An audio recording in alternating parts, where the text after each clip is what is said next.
Hi, welcome to Wags Cancer Journey. I'm Wags. This is my cancer journey. Well, it is February the 15th.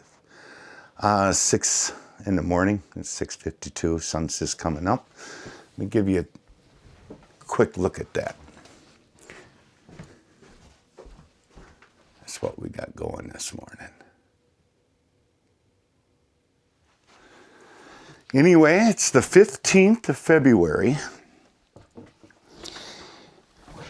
And I'm getting ready to go into surgery Thursday. Thoracic surgery. They are going to go in and remove some cancer. Biopsy, but they're not just going to go in and pluck a little bit like they did with my throat. They went in with a long forceps and they pulled part of my tonsil out and sent it in, and that was the biopsy. This, they're going to remove as much as possible, do the biopsy, and they know what it is and stuff, but just to confirm.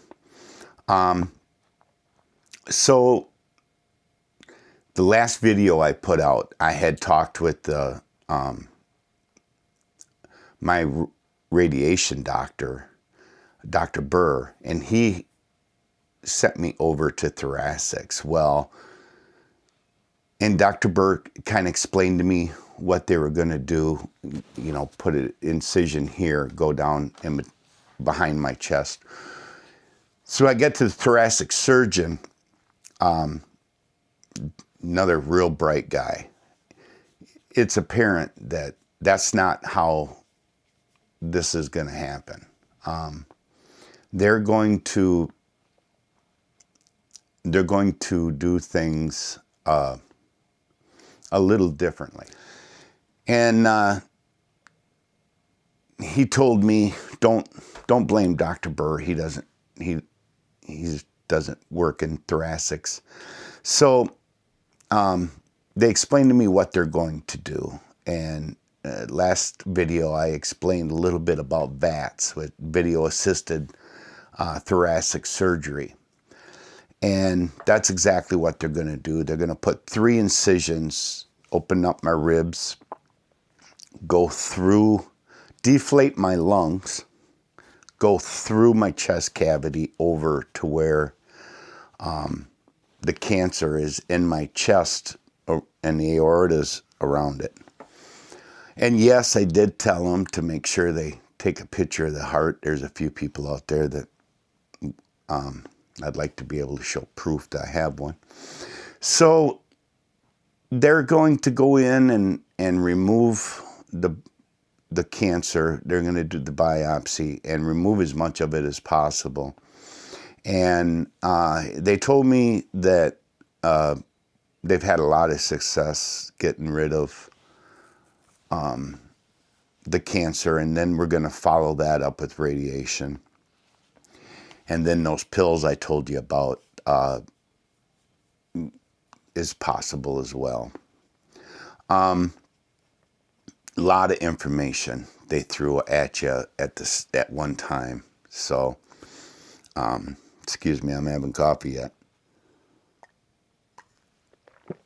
But it's been kind of a whirlwind. Not just is the cancer back, not just is it growing the way it is, but like the thoracic surgeon says, this fast-growing cancer, some of that's the easiest to get rid of. Well, let's hope he's right. But they talk about it so matter-of-factly. And but anyway, it's kind of where we're at. We're going to go in Thursday. Now, we don't even know what time the surgery is yet. They won't tell me until Wednesday what time to be there on Thursday.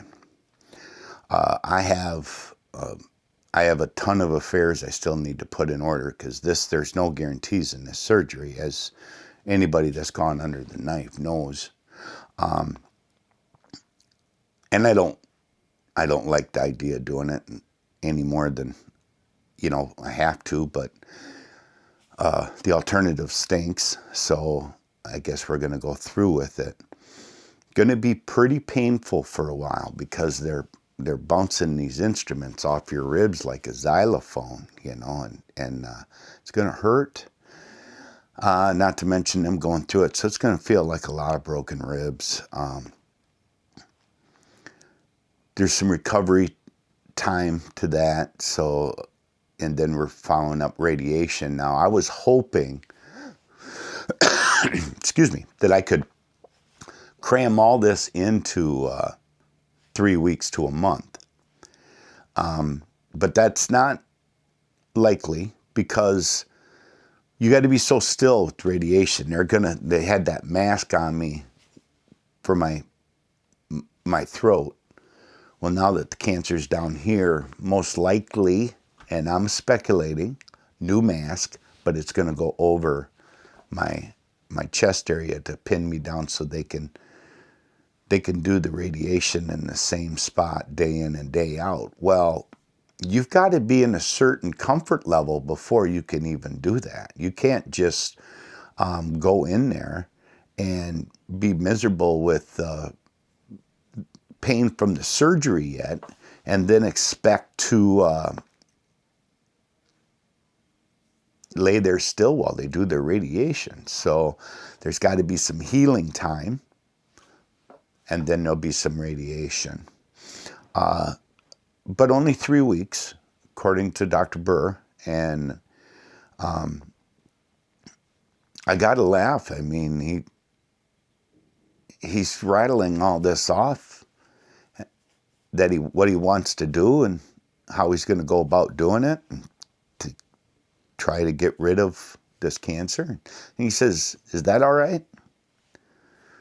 Doc, you're an MD and a PhD. You're running one of the best radiology hospitals in the nation, and you're asking me?"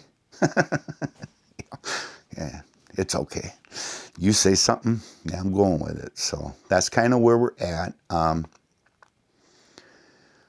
Far as meds and stuff, I'm not really sure what they're going to put me on. I'm sure there's going to be some sort of pain control for a while at least. And then we'll try to do the absolute minimum on that. They make you feel weird, give you a bad feeling. So I don't like that any more of that than I have to. But they're thinking that after the first couple weeks, you really come along pretty quick. The first couple weeks are a bugger, and then after that, things will get a little better. Dr. Burr's a little less confident than he was with the throat, that we're not going to be chasing this all over. And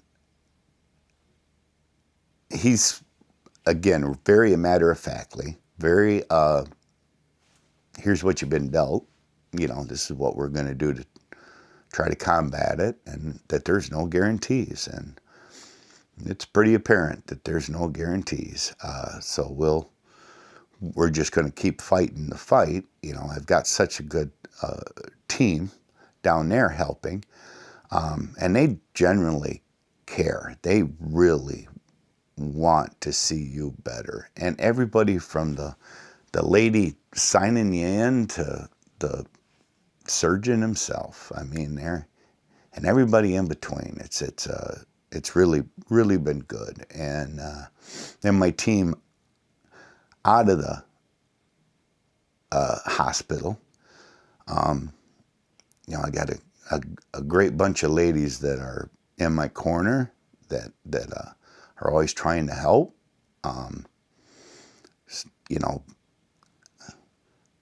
They're not pestering me. Sometimes I think they are, but they're not. Going a big shout out to,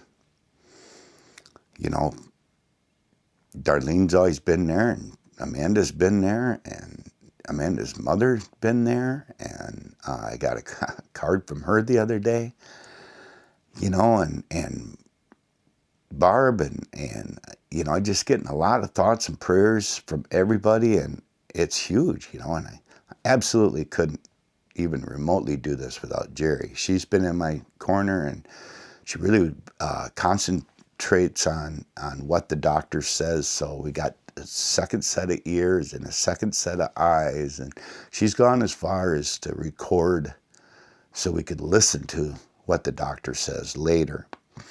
Also, takes care of my chart for me. Basically, just ask the doctors the questions that needs to be asked, and sends off forms and whatnot.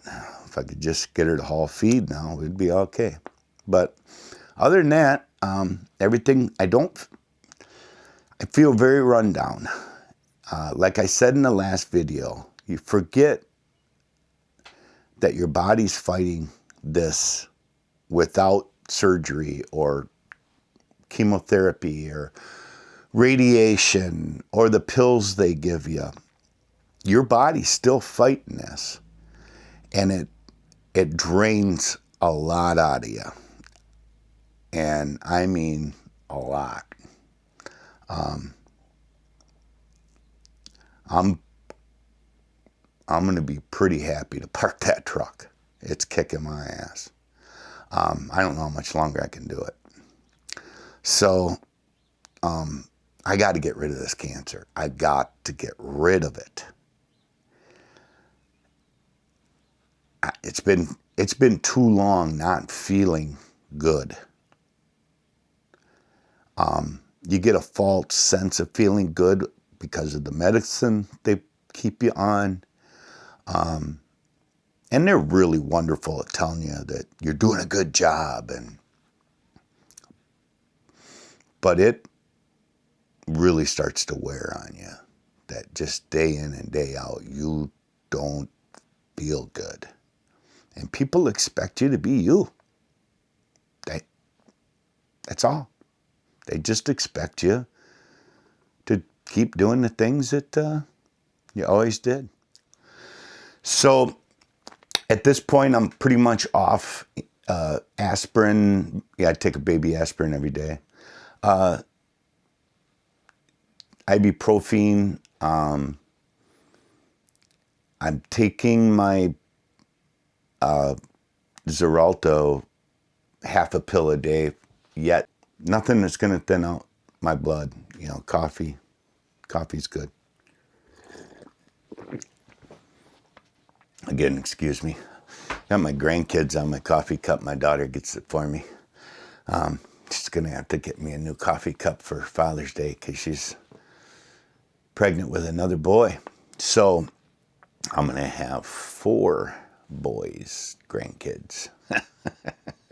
That's a lot of dirt bikes. That's a lot of dirt bikes. I got to get back to work. So I felt better in my life, for sure. But I'm also pretty grateful. I've got everybody's thoughts and prayers in that you're not going to let me give up. I'm not giving up. There's a lot of people out there that check in from time to time. The son of a gun's still alive. And I'm pretty disappointed, but I hope to keep you guys disappointed. I get to the point where they're no longer going to do anything for me. I'll name the names. But until then, let's leave it my secret. Also,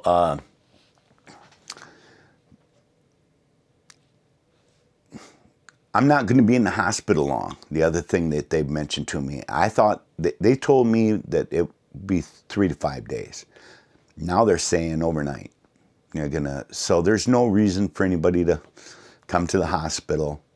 They're going to do the surgery. They got to reinflate my lungs. And then I'm sure they're going to want me fully out of the anesthesia and eat something, keep it down. And I always get sick coming out of anesthesia. I'm like 100%. I will get sick.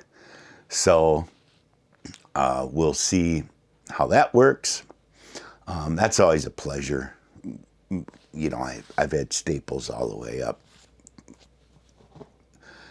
And throwing up with them, and that was a good time. So I'm not looking forward to that. But then I'm going to be home resting. So, you know, it's not like with my throat. I should be able to talk at least. Talking's not the problem. Shutting me up's the problem. But I want to thank everybody out there. Just know that if you're going through this, there's going to be some curveballs. You just got to step into a curveball and drive it to the opposite field. You're lucky enough to get it in a gap, and you got some wheels, you could be standing on third. I mean, just know that some of this stuff's going to happen. There's it's out of your control. Sorry, not sure what happened there, but like I said, human resources has been really good at my job. Not everybody has that, but I do, so I want to include it as part of my journey. Because it takes everybody. You don't get much sleep doing this, okay? This cancer thing. It'll rob you of sleep, insanity, and everything in between. So be prepared. Just take it day by day. Lean on your support team, and hopefully you can get through it like I'm getting through it. But for Jim, Weg's Cancer Journey, I will touch base as soon as I'm able to sit and explain to you home from the hospital how things went, if and when they tell me, and I'll pass that information along. But for Jim, Weg's Cancer Journey, you take care of each other, and I'll see you next time.